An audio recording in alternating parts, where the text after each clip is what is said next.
What is a conversation you will never forget? Probably a conversation I had with my dad about what it's like being like a black person in the UK and like his experience moving from Lagos to here and just the different like microaggressions and stuff that he faced like throughout his process of like uni here and stuff like that, and his experience applying for jobs. It was actually because I'd experienced something on the bus. I wasn't allowed get on the bus because I didn't have my ID, but all of my white friends were allowed to.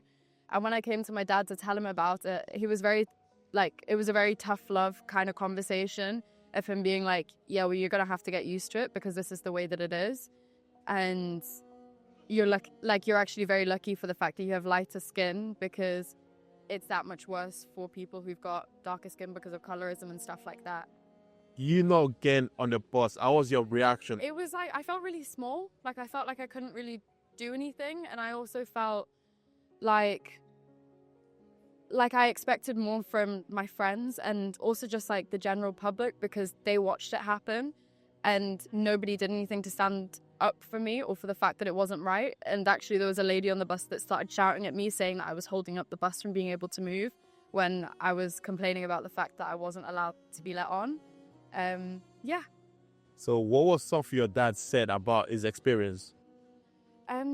He'd said that on multiple occasions, like him and maybe like a friend had applied for the same job at like the same law firm, with my dad actually having two sets of masters, one from in Nigeria and then one from redoing his masters here.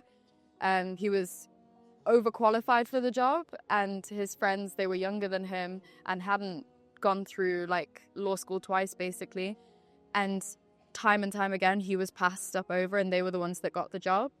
And yeah. Do you think that shaped your experience about the way you view life? I think so. I think especially with 2020 and like the Black Lives Matter movement becoming a lot bigger, it forced me to like look at things a lot more.